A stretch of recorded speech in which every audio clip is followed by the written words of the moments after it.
Over the years, I've given feedbacks on countless projects, and there are some mistakes that keep popping up. No matter who you are, where you're starting from, if you want to supercharge your filmmaking journey and skip these rookie mistakes we all make, by the way, keep watching.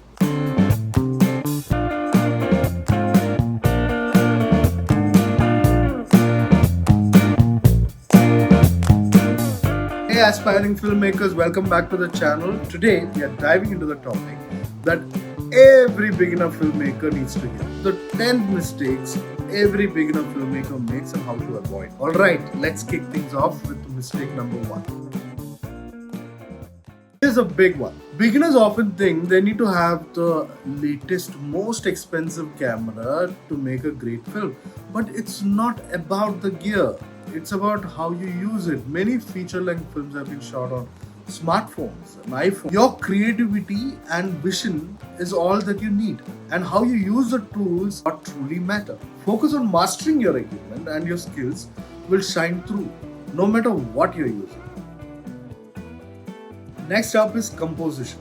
A poorly composed shot can make even the most beautiful scene look awkward. Understand basic composition. Headroom, right? You need to have sufficient space above the head. Leading lines, the rule of the third can dramatically improve the visual appeal of your film.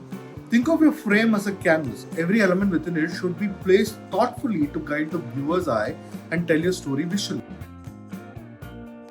When shooting fiction, it's crucial to get the basics of film action right. One common mistake is having your talent look directly into the camera when it's not intentional. This can break the fourth wall and pull the audience out of the story. And also pay attention to the set's hygiene. A messy or a cluttered set can distract viewers and make you look absolutely unprofessional. This is a common rookie mistake. You don't need to art direct the space, you just need to make sure that it looks cleaner.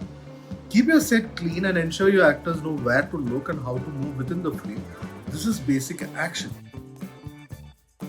Another rookie mistake is not understanding how your shots will connect in the editing process. If you don't plan your visual flow beforehand, you might miss crucial shots or angles that are hard to recreate later. Remember, once you wrap up a shoot, it's difficult to go back and reshoot a scene with the same lighting or mood or energy. Plan ahead to ensure every shot flows seamlessly into the next, making your editing process much smoother.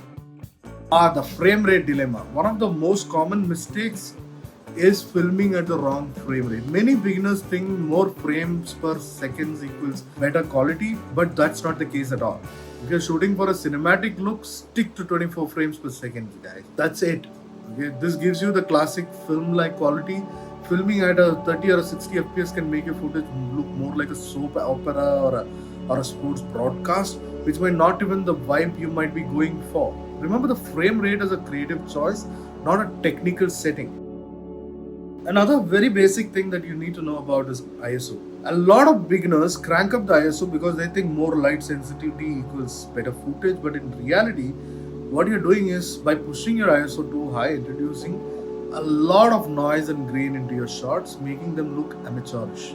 Find your camera's base ISO, that's a sweet spot where your camera performs best, and stick to it as much possible. If you need more light, it's better to adjust your lighting setup than jack up the ISO. Stick to the demanded ISO and stick with it, and change the lighting, increase the lighting.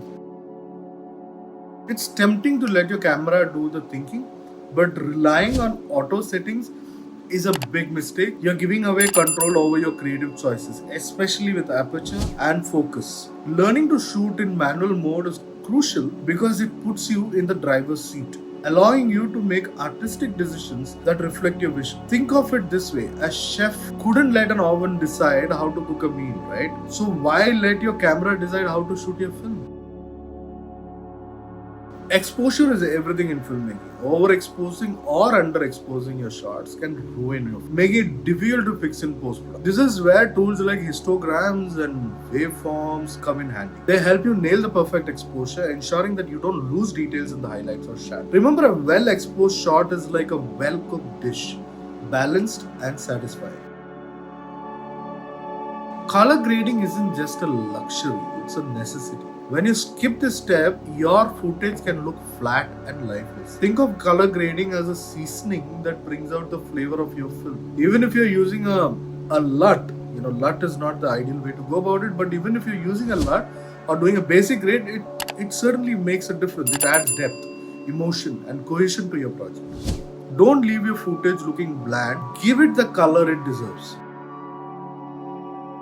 Lighting is one of the most powerful tools in a filmmaker's arsenal. It sets the mood, defines the space, it directs the viewer's attention. Many beginners overlook light, thinking it's something they can fix later. But without good lighting, your footage will look flat and unprofessional, and you can't do anything about it in the post. Even if you don't have professional lights, use natural light or whatever you have on hand creatively. Remember, great lighting can elevate a simple scene into something cinematic. And there you have it, 10 mistakes every beginner filmmaker makes. Trust me, I've been there and I've made every single one of these mistakes myself.